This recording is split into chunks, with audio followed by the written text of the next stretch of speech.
ಬಗ್ಗೆ ಕೇಳಿ ಊಟ ಚೆನ್ನಾಗಿದೆಯಾ ಇಲ್ವಾ ಅಂತ. ಓಕೆ,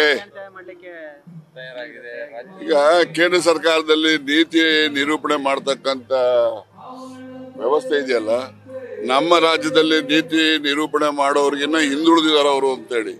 ಯಾಕೆಂದ್ರೆ ಅವ್ರು ಇವತ್ತೇನು ತೀರ್ಮಾನಗಳು ಮಾಡಿದ್ದಾರೆ, ಈ ತೀರ್ಮಾನಗಳು ನಾವು ಹಿಂದೆನೆ ಎಲ್ಲ ಮಾಡಿದೀವಿ. ಸಿದ್ದರಾಮಯ್ಯನವರ ನೇತೃತ್ವದಲ್ಲಿ ಜಾತಿ ಜನಗಣತಿ ಆಗಬೇಕು, ಶೈಕ್ಷಣಿಕವಾಗಿ ಆರ್ಥಿಕವಾಗಿ ಹಿಂದುಳಿದಿರುವಿಕೆಯನ್ನು ಗುರುತಿಸಬೇಕು ಅಂತೇಳಿ ಬಹಳ ಹಿಂದೆಯಿಂದನೂ ಮಾಡಿದ್ದಾರೆ. ಮತ್ತೆ ನಮ್ಮ ನಾಯಕರಾಗಿರ್ತಕ್ಕಂಥ ರಾಹುಲ್ ಗಾಂಧಿ ಅವರು ಕೂಡ ಇಡೀ ದೇಶದಲ್ಲಿ ನಾವು ಜಾತಿ ಜನಗಣತಿಯನ್ನ ಮಾಡ್ತೇವೆ ಅನ್ನೋದನ್ನು ಮ್ಯಾನಿಫೆಸ್ಟೋದಲ್ಲಿ ಹಾಕಿದ್ವಿ. ಈಗ ನಮ್ಮ ಕರ್ನಾಟಕದಲ್ಲೂ ಕೂಡ 2015ರಲ್ಲಿ ಜಾತಿ ಜನಗಣತಿ ಮಾಡಿದ್ರು ಕೂಡ ಕಾಂತರಾಜು ಅವರು ವರದಿ ಸಲ್ಲಿಸೋದಕ್ಕೆ ವಿಳಂಬ ಆದ ಹಿನ್ನೆಲೆಯಲ್ಲಿ ಜಯಪ್ರಕಾಶ್ ಹೆಗಡೆ ಅವರು ಬಂದು ವರದಿಯನ್ನು ಸಲ್ಲಿಸಿದ್ದಾರೆ. ಈಗ ಅದು ಅಧ್ಯಯನ ನಡೀತಾ ಇದೆ. ಸಚಿವ ಸಂಪುಟದ ಮುಂದೆನೂ ಕೂಡ ಅದು ವಿಸ್ತೃತವಾಗಿ ಚರ್ಚೆಯನ್ನ ತೆಗೆದುಕೊಂಡಾಗ ಎಲ್ಲರೂ ಕೂಡ ಒಂದೊಂದು ಅಭಿಪ್ರಾಯಗಳನ್ನ ಹೇಳಿದ್ದಾರೆ. ಯಾರು ವರದಿಗೆ ವಿರುದ್ಧವಾದಂಥ ಅಭಿಪ್ರಾಯ ಯಾರು ಹೇಳಿಲ್ಲ. ಆದರೆ ಯಾವ ರೀತಿ ವರದಿಯನ್ನ ಯಾರಿಗೂ ಅನ್ಯಾಯ ಆಗದ ರೀತಿಯಲ್ಲಿ ಜಾರಿ ಮಾಡ್ತಕ್ಕಂಥದ್ದಕ್ಕೆ ಮಾರ್ಗೋಪಾಯಗಳನ್ನು ಚಿಂತನೆ ಮಾಡಿ ನಾವು ಅದನ್ನು ಏನು ಚರ್ಚೆ ಅಪೂರ್ಣ ಆದ ಹಿನ್ನೆಲೆಯಲ್ಲಿ ಮುಂದಿನ ಸಂಪುಟ ಸಭೆಯಲ್ಲಿ ತಗೋಬೇಕು ಅಂತೇಳಿ ತೀರ್ಮಾನ ಮಾಡಿದ್ದು. 14ನೇ ತಾರೀಕು ಏನು MMLs ಅಲ್ಲಿ ಸಂಪುಟ ಸಭೆ ಆಯಿತು. ಅದು ಒಂದು ನಿರ್ಣಯ ಏನು ಮಾಡಿದ್ದು ನಾವು ಅಂತ ಹೇಳಿದ್ರೆ, ಆ ಒಂದು ಸಬ್ ಡಿವಿಷನ್ನು ಚಾಮರಾಜನಗರ, ಮಂಡ್ಯ ಮತ್ತು ಮೈಸೂರು ಆ ಸಂಬಂಧಪಟ್ಟಂತೆ ಏನೆಲ್ಲ ಬೇಡಿಕೆಗಳಿದ್ದಾವೆ, ಜನರ ಬೇಡಿಕೆಗಳು, ಅದನ್ನು ಸಂಪುಟದಲ್ಲಿ ತೀರ್ಮಾನ ಮಾಡಬೇಕು ಅಂತ. ಆ ದಿವಸ ಸಂಪುಟ ಸಭೆಯಲ್ಲಿ ಸುಮಾರು 3620 ಕೋಟಿಯಷ್ಟು ಆ ಭಾಗಕ್ಕೆ ಅಭಿವೃದ್ಧಿ ಕಾಮಗಾರಿಗಳಿಗೆ ಸಂಪುಟ ಅನುಮೋದನೆಯನ್ನು ಕೊಟ್ಟಿರ್ತಕ್ಕಂಥದ್ದು. ಈಗ 2ನೇ ತಾರೀಕು ಸಂಪುಟ ಸಭೆಯಲ್ಲಿ ಅದು ಬರುತ್ತೆ ಅಂತಕ್ಕಂಥದ್ದಿತ್ತು. ಬೇರೆ ಬೇರೆ ಕಾರಣದಿಂದ 2ನೇ ತಾರೀಕು ಸಚಿವ ಸಂಪುಟದ ಸಭೆ ಇಲ್ಲ. 9ನೇ ತಾರೀಕು ಸಚಿವ ಸಂಪುಟದ ಸಭೆ ಬಂದಿದೆ. ನಾನು ಕೂಡ ಈಗಾಗಲೇ ಸಿದ್ದರಾಮಯ್ಯನವರು ಸ್ವಾಗತ ಮಾಡಿದ್ದಾರೆ ಏನು ಕೇಂದ್ರದ ನಿರ್ಣಯವನ್ನು.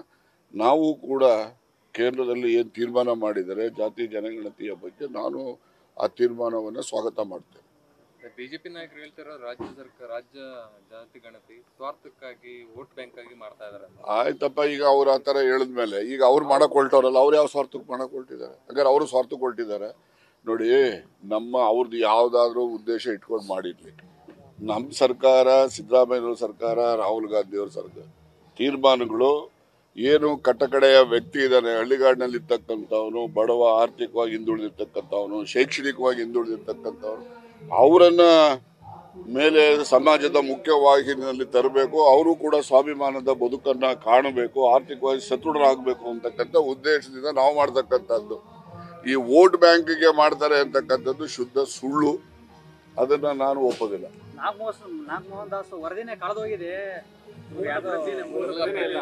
ನೋಡಿ, ಏನ್ ಇವ್ರು ಹೋಗಿ ಹುಡುಕೊಂಬಂದ್ ಕೊಡೋಕೆ ಹೇಳಿ, ಹಂಗಿದ್ರೆ ಕಳೆದೋಗಿದ್ರೆ ಎಲ್ಲ ಒಂದ್ ಕಡೆ ಇರ್ಬೇಕಲ್ಲ, ಹುಡುಕೊಡಿ. ಹುಡುಕೊಟ್ರೆ ಕಳೆದೋಗಿದ್ದನ್ನ ಹುಡುಕೊಟ್ಟವ್ರು ನೋಡಿ ಅಂತ ನಾವು ಅವ್ರ ಪ್ರಶಸ್ತಿ ಕೊಡ್ಬೋದು. ಅವೆಲ್ಲ ಸುಳ್ಳು.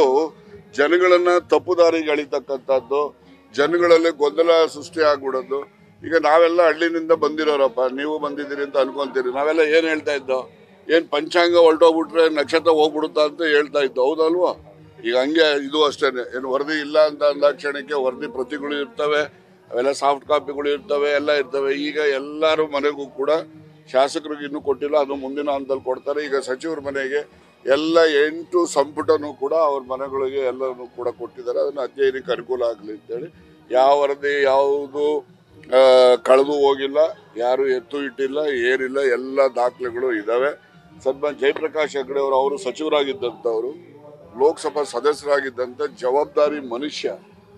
ಅವರು ಅದ್ರ ಬಗ್ಗೆ ಎಲ್ಲ ಮಾಹಿತಿ ಹೇಳ್ಬೇಕಲ್ಲ, ಕಳೆದೋಗಿದೆ ಅಂತ ಅವರಾದ್ರೂ ಹೇಳ್ಬೇಕಿತ್ತಲ್ಲ. ಅವರ ಒಂದು ಆನೆಸ್ಟಿ ಬಗ್ಗೆ ಯಾರು ಪ್ರಶ್ನೆ ಮಾಡಂಗಿಲ್ಲ ಜಯಪ್ರಕಾಶ್ ಹೆಗಡೆ ಅವ್ರದ್ದು. ಅಂತ ಮನುಷ್ಯ ಅದನ್ನ ಪರಿಪೂರ್ಣವಾಗಿ ಏನು ಅಪೂರ್ಣ ಆಗಿತ್ತು ಅದನ್ನ ಪೂರ್ಣ ಮಾಡಿ ಇವತ್ತು ಸರ್ಕಾರಕ್ಕೆ ಸಲ್ಲಿಸಿದ್ದಾರೆ. ಇದು ಅಧ್ಯಯನ ನಡೀತಾ ಇದೆ, ಅಂತಿಮವಾಗಿ ತೀರ್ಮಾನ ಮಾಡ್ತೀವಿ. ನಮ್ಮ ಪ್ರಮುಖ ಉದ್ದೇಶ ಇರ್ತಕ್ಕಂಥ ರಾಜಕೀಯಕ್ಕೆ ವೋಟ್ ಬ್ಯಾಂಕ್ ಮಾಡ್ಕೋಬೇಕು ಅಂತ ಅಲ್ಲ. ನಮ್ಮ ಉದ್ದೇಶ ಇರ್ತಕ್ಕಂಥದ್ದು ಏನು ಸಮಾಜದಲ್ಲಿ ಇನ್ನೂ ನಿರ್ಲಕ್ಷ್ಯಕ್ಕೆ ಒಳಗಾಗಿರ್ತಕ್ಕಂಥ ಸಮುದಾಯ ಇದಾವೆ, ಆ ಸಮುದಾಯಕ್ಕೆ ನ್ಯಾಯ ದೊರಕಿಸ್ಕೊಡ್ಬೇಕು ಅಂತ ಅಷ್ಟೇ. Thank you. ಹೇಳಿದವ್ರು ಸ್ಥಿಮಿತ ಸರಿಗಿಲ್ಲ. ಅವ್ರು ಯಾರು ಹೇಳಿದ್ದಾರೆ? ಅವ್ರಿಗೆ ಸ್ಥಿಮಿತ ಸರಿ ಇಲ್ಲ.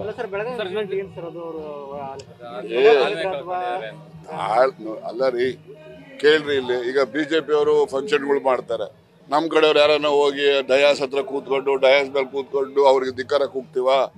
ಕೂಗಿರೋದು ಯಾವ್ದೆಲ್ಲ ನಿದರ್ಶನ ಇದ್ರೆ ಹೇಳಿ. ಇವ್ರು ಬಂದು ಇವರು ಕಾಂಗ್ರೆಸ್ ಶಾಲೆ ಹಾಕೊಂಡು ಬಂದು ಕೂತ್ಕೊಂಡ್ಬಿಟ್ಟು ಧಿಕ್ಕಾರ ಕೂಗಿದ್ರೆ ಅವ್ರಿಗೆ ಹೇಡಿಗಳು ಅಂತ ಕರಿಬೇಕು, ಆ ಪಕ್ಷದ ಮುಖಂಡರು ಅಂತ ಕರಿಬೇಕು, ನೀವೇ ತೀರ್ಮಾನ ಮಾಡಿ.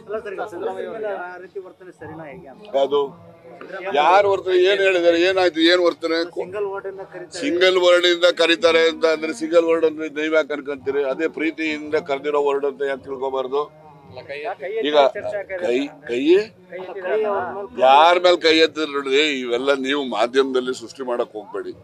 ಅವ್ರು ಯಾರ ಮೇಲೂ ಕೈ ಎತ್ತೋರು ಅಲ್ಲ. ಅವ್ರು ಮಾತಾಡೋದೇ ವರ್ಡ್ ಸ್ವಭಾವನಪ್ಪ. ನೀವೇ ನೋಡಿಲ್ವ ಅವ್ರನ್ನ? ಅವ್ರು ಯಾರ ಮಾತಾಡ್ದಿರ ಅಂತಾರೆ, ಹಂಗಂತಿದಂಗೆ ಗಾಬರಿ ಆಗ್ಬಿಡ್ತು. ಅದಕ್ಕೇನಪ್ಪ ಹಿಂಗೆ ಈ ಮನುಷ್ಯ ಅಂತ ನೀವು ಅನ್ಕೊಂತೀರಿ. ಆ ಥರ ಎಲ್ಲ ಮನುಷ್ಯನ ಹೃದಯ ಮಾತ್ರ ಬಹಳ ಸ್ವಚ್ಛ ಹೃದಯ ಮತ್ತೆ ಶ್ರೀಮಂತ ಹೃದಯ ಇದೆ, ಬಡವ್ರ ಪರವಾಗಿ ಸ್ಪಂದಿಸ್ತಕ್ಕಂಥ ಹೃದಯ ಇದೆ. ಅದನ್ನ ನೀವು ಹೇಳಿ ಅಂತ ಕೂಗಿದ್ರು, ಯಾರು ಏಕವಚನದಲ್ಲಿ ಮಾತಾಡಿದ್ರು ಪ್ರೀತಿಯಿಂದ. ಈಗ ನಾವು ದೇವ್ರ ನೀವು ಯಾವನ್ರಿ ಇವರು ಅಂತ ದೇವ್ರನ್ನ ಅನ್ನಲ್ವ ನಾವು? ಒಂದೊಂದ್ಸರಿ ಅಂತೀವ ಅನ್ನಲ್ವ? ಹಂಗೆ ಇರ್ಲಿ, ವಿಶ್ವಾಸಕ್ಕೆ ಮಾತಾಡಿರ್ತಾರೆ, ಯಾರು ಮಾತಾಡಿದಾರೆ ಆ ರೀತಿ ಅಂತ ನೀವ್ ಹೇಳೋ ರೀತಿ ಇತ್ತು, ಅದನ್ನ ಯಾರು ಅನ್ಯತಾ ಭಾವಿಸ್ಬಾರ್ದು. Thank you.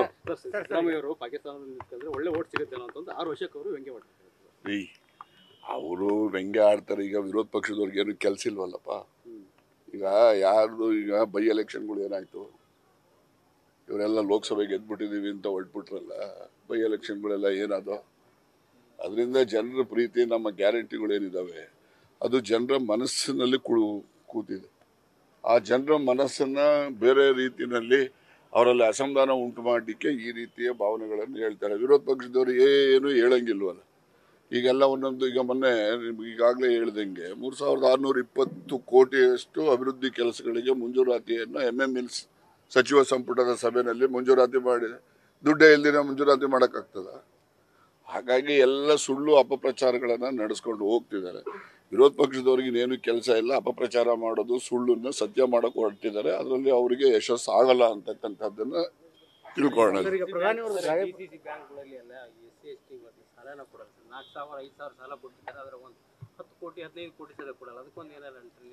ಈಗ DC ಬ್ಯಾಂಕ್ಗಳಲ್ಲಿ ನೋಡಿ, ಎಲ್ಲರೂ ತಿಳ್ಕೊಂಡ್ಬಿಟ್ಟಿರ್ತಾರೆ ಸರ್ಕಾರದ ದುಡ್ಡು ಅಂತ ತಿಳ್ಕೊಂಡ್ಬಿಡ್ತಾರೆ.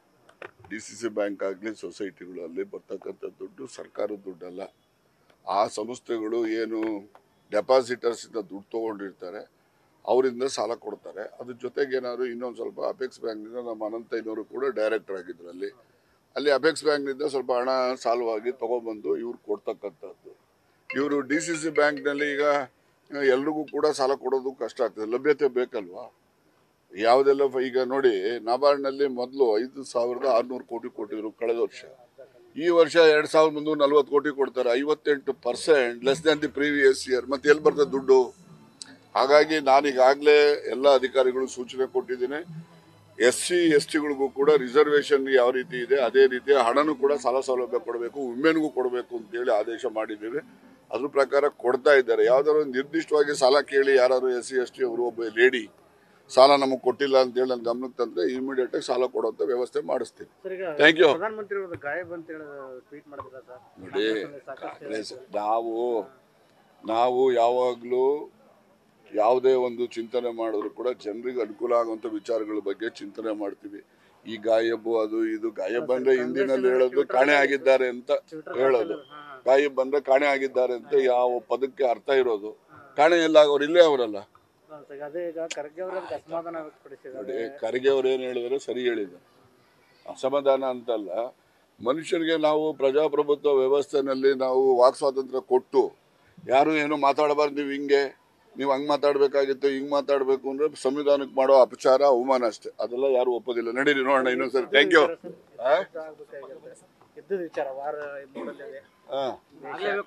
ನೋಡಿ, ಯಾರು ತಪ್ಪು ಮಾಡಿದ್ದಾರೆ ಅವರಿಗೆ ಕಠಿಣವಾದಂತ ಶಿಕ್ಷೆ ಆಗಬೇಕು ಅಂತಕ್ಕಂಥ ನಮ್ಮ ದೇಶದ ಎಲ್ಲ ಜನರ ಭಾವನೆ. ಅದ್ರಲ್ಲಿ ನಾನು ಒಬ್ಬ. Okay, thank you. News first, ನಿರ್ಭೀತಿಯಿಂದ ನಿಮ್ಮ ಪರವಾಗಿ.